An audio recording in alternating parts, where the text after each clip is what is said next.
Hello everyone, and this time I'm going to be covering a virtual pet that Bandai released in the mid-2000s called Ants Life Studio, and it's got to be one of the most unique and wonderful virtual pets I have ever actually played with. I think it's great. I love it so much. It is just perfect, and I guess in this video I'm going to be going on and on about why I think it's so perfect and exactly how it's that perfect. So, Ants Life Studio is a tabletop digital ant farm where you monitor an ant farm, watch the colony grow, take care of your colony by feeding it, and also making sure they don't get attacked by predators by scaring them off.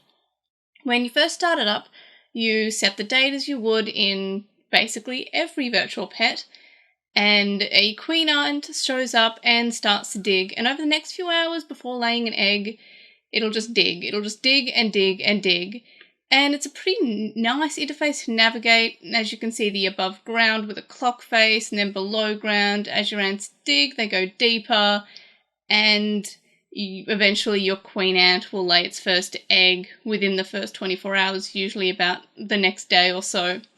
So it does have a fairly slow start compared to other virtual pets, with nothing to really do until the queen first lays her egg, or the first 2 eggs rather, after 24 hours. It makes it realistic in terms of the fact that it's an ant farm, and those are kind of slow because they are life. It is life. Life is slow. You don't go from egg to adult in 3 days like on a tamagotchi. You're not fully grown in less than a week. There's actually some realism to it. It's not bam, bang, bang, everything's ready to go very quickly. You're not grown up that quickly. It makes it realistic, and that's kind of nice. And it's also nice to have something that just sits on your desk for you to watch.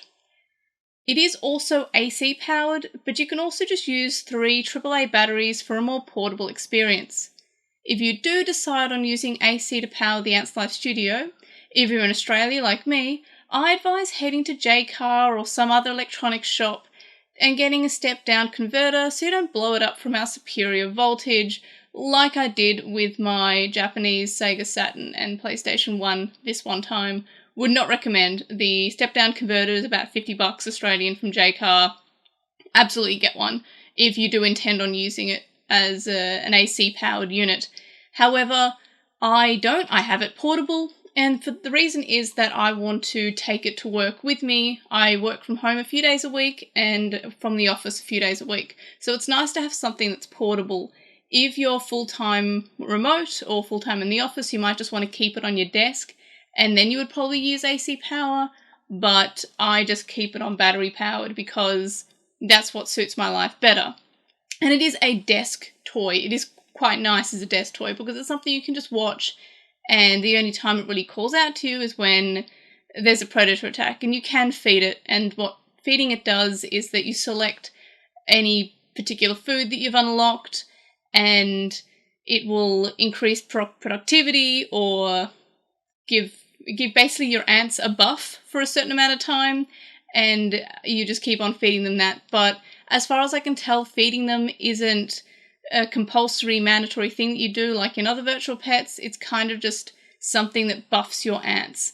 They do actually bring home food on their own, so you don't need to feed them. They just sort of disappear, and then you'll hear an alarm sound, which is very alarming, by the way, and it'll bring past a dead caterpillar or dead bug or dead grasshopper or something.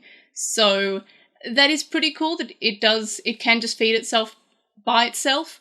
But when you do feed it, it does buff up your characters, your ants a little bit more, and that makes them build a little bit faster and dig a little bit faster. So you might get to be able to have them burrow further down into the nest for safety from the predators that want to eat them at the top. So because it does run 24/7, there is the danger that your colony might be attacked when you are asleep or for whatever reason not near your ant's life. So if you are keeping it AC powered, you won't be always in the same room with it unless you only have a 1-room apartment that you live in, I guess, and you work there as well. So there is a danger that your ants will be attacked when you're not next to your Ants Life Studio. It does make a very loud noise when it is attacked, this sort of blaring siren noise. So it does alert you to the fact it's being attacked, which is also another negative. Or I guess it's a minor negative, I guess, because you can mute it. But because it can be attacked 24/7, I recommend muting it if you plan on sleeping, especially if you sleep in the same room as your Ants Life studio, because not only does it make noises when it's under attack, it just sometimes decides to make bird or bug noises really loudly. And if your ants have brought home something from their journeys, it makes a very loud noise as well, a very alarming siren noise, which is different from the siren noise it plays when you're under attack. So there's that, but again, that adds the realism. It's running 24/7. Predators don't just stop because it's bedtime.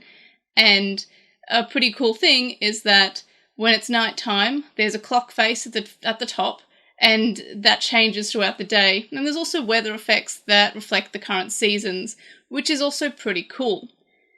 So yeah, mute it if you plan on sleeping.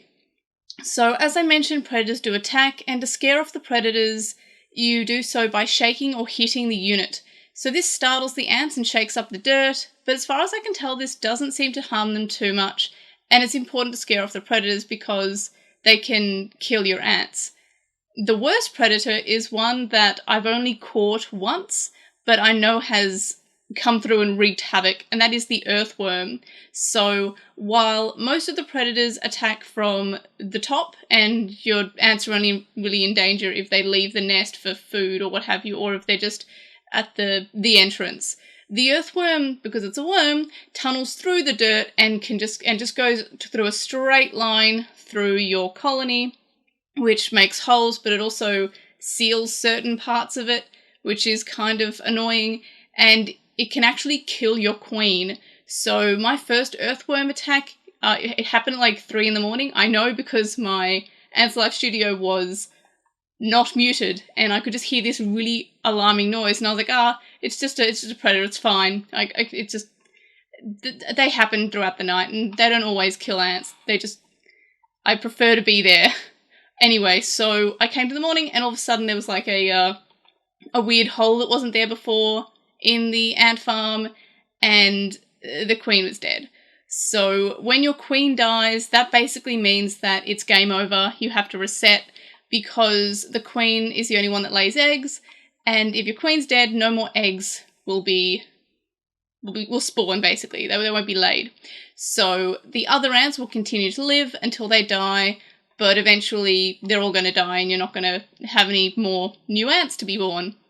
So you can basically reset at that moment, which is kind of annoying. I had a run, my first run was went for 20 days, and then the queen died, and that was kind of annoying. But I'm currently on day 31, so that's exciting. And I did catch an earthworm, which almost killed the queen ant, but I slapped it away, and it tunneled backwards. So yay, I scared away the big scary earthworm. So a really great feature about this is the fact that the predators and animations change depending on the time of year, and you get different like little things that come across. Like they're not predators, and they're not like prey, and they're not allies. They're just kind of like a giant snail, I guess a regular sized snail will just walk past the top or slide past the top, and that's kind of cool. And that only started happening when it became, I guess, summer in the Northern Hemisphere. So that's pretty cool. It adds the replayability because there's different creatures depending on the time of year you're playing, and there's also different events and stuff. So that is pretty cool. I do like that. It feels like it's such like a simple concept of having a digital ant farm, but it's really such a unique virtual pet, and it's so fun, and I can see myself playing with this for ages until I get too salty when my next queen dies, or this queen dies rather. The thing is, with the resetting, it also resets any food that you've unlocked. So you unlock food by playing this fishing for ants minigame, where you drop this little fishing hook, you try to catch an ant, and you try to drag it off screen. It doesn't hurt the ant at all, it's just kind of a fun little game. It's the only thing that doesn't feel realistic at all. So there's that, but it does unlock items. You also get items for scaring away a certain number of predators, and also for the amount of time you've been running your ants farm. So all of those go away when you reset. So your queen ant dies, you have to reset, and you lose everything you've unlocked and your fishing ant's high score, which is kind of annoying, but I guess it kind of makes sense, but it also doesn't. Like in real life, if you get an ants farm and they all die, you still have the stuff. You just need to put in a new queen ant. It's the only weird thing, but it's a game, so there's some level of progress there. And I'm just salty because like I lost my unlocks and I don't want to lose all my unlocks again. So overall, Ants Life Studio is quickly becoming probably my favorite virtual pet, and it's something that I can honestly just have running all the time, but it isn't demanding or as demanding as traditional virtual pets, like anything from the Dinky, Tamagotchi or Digimon series of virtual pets. Unfortunately, it's not easy to track down, and you kind of have to buy it in auctions because they're all being put up for auction lately, and they're not sort of empty auctions. They usually have a few people bidding on them, so they're becoming harder and harder to get because they are very cool, but they're almost 2 decades old. So if you manage to find a listing, jump on it basically. However, they're kind of sitting at around $100 at the moment, and they're kind of going up a little bit. Like I can see the trend. Just a year ago, they were about $20, so they've definitely gone up in price. Not sure why everyone wants an ant farm now, but it is very cool and it's very much worth it, just from the level of enjoyment I've had. As I said, I've been running it, I guess, for 50 days, 20 days plus 30 days is 50, I guess. So that's almost 2 months, and I love it. I'm not sick of it yet. It is such a unique virtual pet, and I want more virtual pets like this. It feels like it's such a great play on like what a virtual pet is, and it's also a combination of a pretty simple concept, and that is ant farms. And while, like, you know, real ant farms you can make a mess with, this one, not so much. So definitely recommend it.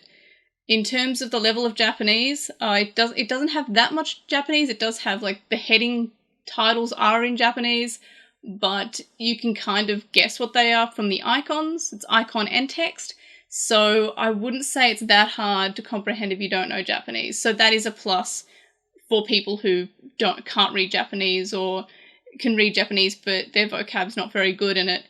It uses icons, and you can kind of learn your way around what each thing does without reading it, so that's pretty cool. So overall, it's definitely a 10 out of 10 virtual pet for me. 10 out of 10 for enjoyment, 10 out of 10 for ease of use. It is just so nice to have a virtual pet that you can kind of have sit there, and some days you might find you get a predator attack like multiple times in an hour. Some days you might just get a few in a day. So it's kind of like random, but it makes it more realistic. That's not like, okay, every hour or every 15 minutes you get a predator attack. No, it's more random than that. It's like, it's realistic. Like, things in nature aren't precise. They're not precise on the dot at a certain time. Well, I mean, the sun, I guess. But anyway, most things in nature aren't precise to the time, is my point. So in any case, those are my thoughts for the Ants Life Studio. Definitely would recommend it if you can get your hands on one. I can definitely see myself running this for ages. It's perfect for me. I work a desk job. And if you work a desk job, you'll probably also get the same level of enjoyment because it just sits there all day until you have to whack it. Like, it makes like a shh noise when you whack it. And if you whack it a certain amount of times and you scare off the predator, it goes ta-da! It makes a really triumphant noise. So that's cool. But anyway, so those are my thoughts on the Ants Life Studio. Let me know if you have this really cool, really unique pet in the comments. Like this video if you think this is just nice. I guess it's also big. It is large. So it's not, but also it's not meant to be portable. So I kind of just take it to work and keep it on my desk, and then I take it home. But that's fine. It's not too big. But anyway, so yeah, like, comment, subscribe. Of course, subscribe if you haven't already. Hit that bell. I don't know, what else do people say? In any case, I love this virtual pet. Love it so much. And I guess I'll see you on the next video. Bye!